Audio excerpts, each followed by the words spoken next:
Kasus perundungan banyak menimpa anak-anak atau pelajar di tingkat sekolah menengah pertama dan sekolah menengah atas. Ironisnya, kasus seperti ini kerap melibatkan teman kelas sendiri seperti yang terjadi baru-baru ini di salah satu sekolah menengah pertama di Kota Makassar. Menanggapi kasus tersebut, Ahmad Wahyu Saputra mengatakan program bimbingan teknis kegiatan pembinaan kesiswaan di sekolah melalui OSIS untuk mendorong anak-anak OSIS bisa menjadi pribadi yang lebih baik. OSIS diharapkan bisa berperan menjadi penyuluh, menjadi agen perubahan sekaligus problem solving bagi mereka. Wahyu mengaku sangat miris melihat kasus perundungan tersebut yang semestinya sesama teman bersinergi untuk meraih prestasi. Olehnya itu, dirinya berharap melalui BIMTEK OSIS ini, para pelajar lebih bijak dalam menggunakan media sosial. Ya, pertama di sini OSIS berperan penting ya sebagai penyuluh sekaligus pengawas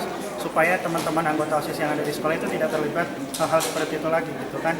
Kami ingin memberikan wacana supaya di mana anak-anak OSIS ini bisa menjadi agen perubahan sekaligus problem solving untuk mereka. Respon dari OSIS sendiri miris ya, apalagi sesama teman satu sekolah sampai tawuran, sampai masuk rumah sakit seperti itu, itulah yang tidak kita harapkan gitu. Harusnya sesama teman bisa saling sinergi, kolaborasi, berprestasi di sekolah untuk dapat mengharumkan nama bangsa dan daerah. Ketua PMI Makassar Syamzur Rizal berkatakan, dalam mendidik anak harus membiasakan pada sesuatu yang produktif, apalagi di zaman sekarang. Terpaan media sosial digital mesti diberikan pertimbangan, dan salah satu yang efektif yakni organisasi intrasekolah atau OSIS dan kegiatan lainnya.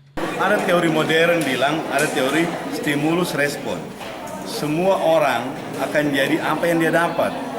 Jadi garbage in, garbage out. Kalau kita mendidik anak-anak kita membiasakan sesuatu, misalnya yang tidak produktif, pasti bakal jadi tidak produktif juga. Nah, zaman now ini itu luar biasa terpaan dari media sosial, dari media digital, yang mutlak juga mesti diberikan perimbangan-perimbangan.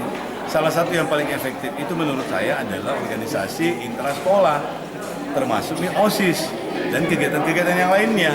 Dan kalau kita biarkan adik-adik kita, anak-anak kita itu hanya sekadar mencari apa yang disukai, maka besok-besok generasi yang kita harapkan itu tidak seperti yang kita cita-citakan atau tidak sesuai dengan kebutuhan yang kita inginkan. Sementara itu, bimbingan teknis kegiatan pembinaan kesiswaan di sekolah melalui OSIS ini dilaksanakan selama 2 hari, mulai Senin 26 hingga 27 September, yang melibatkan pengurus OSIS mulai dari sekolah menengah atas dan sekolah menengah pertama atau SMP di Kota Makassar. Hairudin, Fajar TV dan Fajar Radio melaporkan.